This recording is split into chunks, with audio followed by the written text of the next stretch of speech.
बहुत बहुत स्वागत है दोस्तों आपका आज के अनुपमा सीरियल के एक और नए एपिसोड में। तो चलिए आज का सीरियल स्टार्ट करते हैं। और हम देखते हैं कि अंश टीटू की आरती करने जा रहा होता है और अनुज कहते हैं कि अरे बेटा मैं तुम्हें गोद में उठा लेता हूँ, तुम्हें आरती करने में इजी रहेगा। और तभी वनराज कहता है अरे रुको रुको। फिर वनराज अंश को गोद में उठाता है। वनराज कहता है मैं हूं ना भाई। तो अनुज कहता है हाँ हाँ ठीक है ना। तो फिर वनराज अंश को गोद में उठाता है। अंश टीटू की आरती करता है और उसकी नाक खींचने लगता है और तभी टीटू डर के पीछे चला जाता है और अंश फिर टीटू के गाल को चूम लेता है और सभी घर वाले हंसने लग जाते हैं। फिर बा कहती है चलो भैया बा आओ आओ अंदर आओ। और तभी तभी वनराज को कॉल आती है और वनराज उसके कहता है अरे अच्छा ठीक है तुम उसको ले आना। और सामने से कोई पूछता है कि मैं कब लाऊं, तो वो बोलता है कि अरे मुझे क्या पता, तुम्हें जैसे ठीक लगता है वैसे करना, बस उसे ले आना। कहता है कि उसका इस शादी में टाइम पे पहुंचना बहुत ही जरूरी है, ये याद रखना। और ये सब अनुपमा सुन रही होती है और फिर वनराज कहता है कि तू इतना लेट क्यों आया है टीटू, ये मैं जानता हूँ और जल्द ही ये चीज सबको पता चल जाएगी। और जैसे ही वो मुड़ता है पीछे अनुपमा खड़ी होती है। वनराज कहता है अरे तुम तो लेट हो गए, क्योंकि जो मैं जरूरी बात कर रहा था वो तो खत्म हो गई, अब तुम कुछ कर ही नहीं पाओगी क्योंकि तुमने कुछ सुना ही नहीं। जो मुझे करना है वो मैं करके रहूंगा और तुम मुझे रोक ही नहीं पाओगी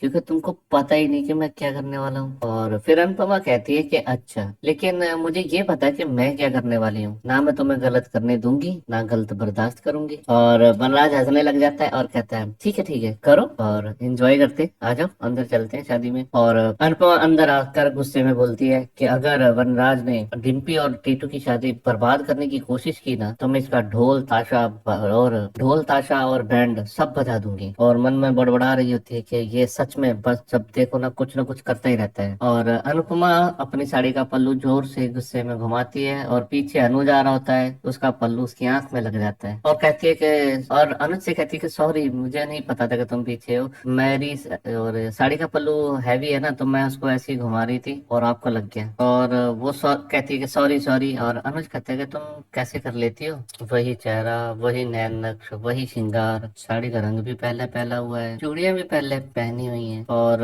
हेयर स्टाइल भी काफी फंक्शंस में ऐसे ही खुला रहता है जो ये हर बार हो चुका होता है, फिर भी तुम हर बार मुझे नहीं क्यों लगती हो और तुम हर बार इतनी अच्छी कैसे लगती हो, बहुत अच्छी लग रही हो, मैं पहले भी कह देता लेकिन तुम बिजी थी। और तभी अनुपमा कहती कल श्रुति जी आई थी और वो माफी मांग रही थी जो कुछ हुआ उसके लिए। और जो कुछ अनुपमा और श्रुति में हुई बातें हुई होती हैं वो सब अनुज को बताती है कि उसको और एक को एक हो जाना चाहिए। वो दिखा नहीं रही थी लेकिन दिख रहा था, वो अंदर से काफी टूटी हुई थी, वो बहुत दुखी है, वो अकेली रह जाएगी, छोटी उससे बहुत प्यार करती है और श्रुति ने तुम्हें और आध्या को 4 साल दिए, मैं अकेला मत छोड़िए, श्रुति जी तुमसे बहुत प्यार करती है। अनुज कहता है कि और मैं किससे प्यार करता हूँ अनु, तुमसे, और मेरे प्यार के क्या। तभी अनुपमा कहती है छोटी उससे बहुत प्यार करती है। और अनुज कहता है कि तुम, और अनुज फिर से कहता है तुम अनुपमा जोशी किससे प्यार करती हो, तुम किससे प्यार करती हो बताओ, और तुम्हारे प्यार का क्या। तुम मुझे गलत मत समझो, तुमने छोटी के सर पे हाथ रखे सबके सामने सबको बता दिया कि तुम मुझसे प्यार करती हो, पर मुझे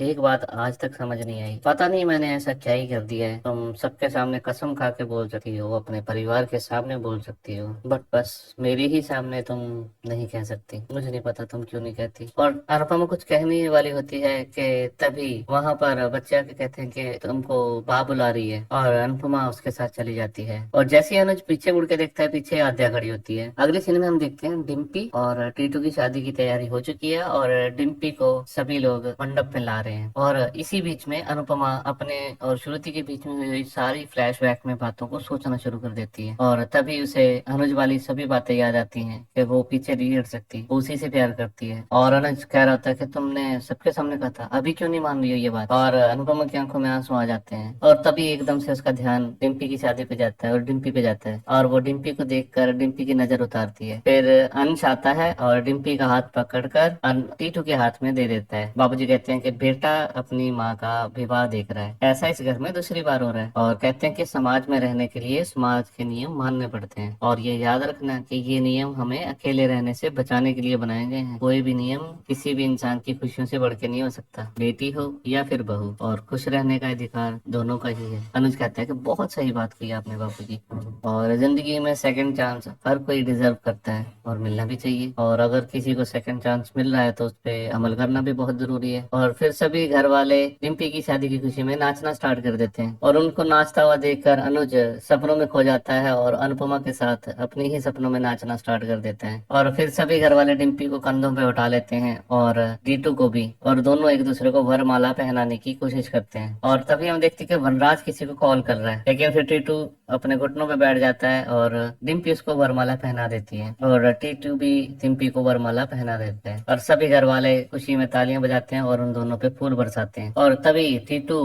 पैर धुलाई की जो रस्म है उससे मना कर देता है और अनुज कहता है कि मैं आपकी रिस्पेक्ट करता हूँ, ये आप बहुत अच्छा कर रहे हो, लेकिन हमें इस रस्म का मान तो रखना ही होगा, तो हम आपके पैरों पे पानी ऊपर से डाल देते हैं, वो तो ठीक रहेगा। और टीटू उसके लिए मान जाता है और फिर अनुज और अरुपमा दोनों मिलकर टीटू के पैरों के ऊपर पानी डाल देते हैं। और ये देखकर आद्या बहुत नाराज हो रही होती है। और इसी बीच में वनराज को फिर से कॉल आती है। वनराज कहता है तैयार हो, बहुत अच्छे। अनुपमा कहती है कि तुम दोनों का प्यार और साथ हमेशा बना रहे। और अनुज कहता है कि तुम दोनों में कभी भी दूरियां ना आए। और अनुपमा कहती है कि तुम दोनों में कभी भी झगड़े हो तो उनकी उम्र बहुत छोटी हो। और फिर वनराज आद्या के पास आता है और कहता है बेटा तुम्हें आज श्रुति के बारे में बुरा लग रहा है ना। और कहता है कि मुझे तो तुम दोनों के लिए बहुत बुरा लग रहा है। जिस औरत को तुम देखना नहीं चाहती थी, जिसकी शक्ल से तुम्हें नफरत होगी थी, ये औरत वापिस तुम्हारी जिंदगी में आ रही है। अब कुछ दिनों बाद ये तुम्हारे घर में भी वापिस आ जाएगी। और आद्या ये बात सुनकर वहां से चली जाती है और वनराज कहता है कि तैयार रहो अनुपमा, मैंने तुम्हारे लिए चारों तरफ बारूद बिछा दिया है। और तभी पंडित जी कहते हैं कि चलो अब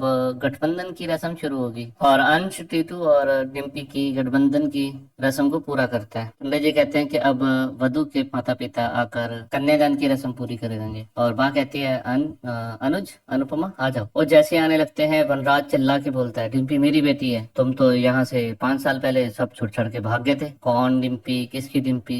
तब 5 साल में तुम लोगों ने तो ये जानने की कोशिश भी नहीं की। तो इस कन्यादान पे ना तो तुम्हारा हक है और ना ही इन देवी जी का। तो कन्यादान मैं और काव्या करेंगे। अनुज कहता है ठीक है, कोई बात नहीं। वैसे आज मैं कन्यादान ही नहीं बल्कि अपने पोते को भी दान करने वाला हूँ। और आते आते कहता है कि अरे यार मैं भी पता नहीं कितना बेवकूफ हूँ यार। अरे जब मैं ये कन्यादान अपनी बेटी की खुशी के लिए कर रहा हूँ तो मैं ये बिना जाने कैसे कर सकता हूँ। और तब वो कहता है कि डिम्पी बेटा आप बताओ आप क्या चाहते हो, और बेटा तुम ही बताओ मैं तुम्हारा कन्यादान करूं या अनुज और अनुपमा। और काव्या कहती है कि मुझे लगता है कि डिम्पी चाहती है कि कन्यादान अनुज और अनुपमा करें। और तभी वनराज कहता है कि अरे ठीक है ना काव्या, मैं तभी तो पूछ रहा हूँ। और फिर कहता है बेटा तुम बताओ मैं तुम्हारा कन्यादान नहीं करूं। डिम्पी कहती है कि ऐसा कुछ नहीं है पापा। और वनराज कहता है कि बेटा मैंने तुम्हें हमें कभी बहू माना ही नहीं, मैंने हमेशा तुम्हें अपनी बेटी ही माना है। मेरे लिए और एक बाप के लिए अपनी बेटी का कन्यादान करना एक सौभाग्य होता है और मैं सिर्फ सब कुछ तुम्हारी खुशी के लिए ही करना चाहता हूँ। अगर तुम चाहती हो कि अनुपमा तुम्हारा कन्यादान करे तो मुझे कोई दिक्कत नहीं है, और अगर तुम चाहती हो कि मैं ये कन्यादान नहीं करूँ तो हम नहीं करेंगे। और डिम्पी काफी सोच में पड़ जाती है और अनुपमा इशारा करके डिम्पी को कहती है कि कोई बात नहीं उसे ही करने दो। और फिर डिम्पी कहती है ठीक है पापा आप ही मेरा कन्यादान कीजिए। और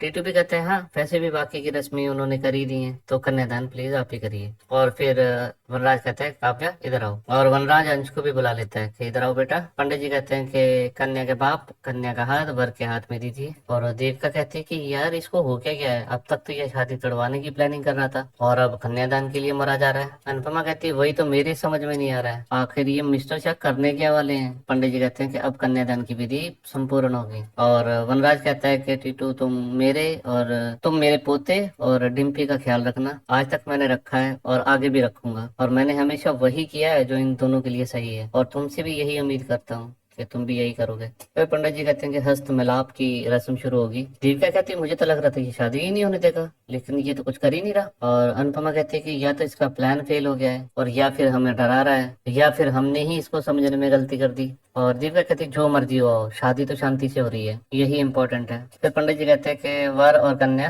दोनों खड़े हो जाएं। और तभी वनराज को कॉल आती है और वो कहता है हाँ हाँ ले आओ। फिर हम देखते हैं गाड़ी से एक औरत उतरती है और पंडित जी कहते हैं कि आज से तुम्हारे तन मन धन सब एक हो जाएंगे, फिर तुम दोनों के जीवन में ऐसी कोई उलझन की कोई गांठ नहीं होगी। आपके मन के अंदर हर बात पे आपके जीवन साथी का हक होगा। और ये बात सुनकर टीटू थोड़ा सा शॉक हो जाता है और ये फेरा देते हुए आप एक दूसरे को सत्य और सौभाग्य का वचन दीजिए। और तभी डिम्पी कहती है कि मैं वचन देती हूँ और टीटू कहता है मैं भी वचन देता हूँ। और वनराज कहता है कि आप रिश्ता जोड़ने की विधि कीजिए पंडित जी, और मैं रस्म तोड़ने की विधि शुरू करवाता हूँ। और वहां से चला जाता है। और अनुपमा देखती है कि वनराज कहाँ गया, और हम देखते हैं कि वनराज उस औरत का वेलकम करता है। और तभी पंडित जी कहते हैं कि अब आखिरी फेरा लिया जाएगा, और तभी तुम दोनों पति पत्नी के बंधन में बन जाओगे। और तभी वो औरत बोलती है तपिश, और सभी हैरान हो जाते हैं। और उस औरत के पीछे फिर आके वनराज खड़ा हो जाता है, और उसे देख कर सभी शॉक हो जाते हैं। और वहीं पे हमारा आज का सीरियल खत्म हो जाता है।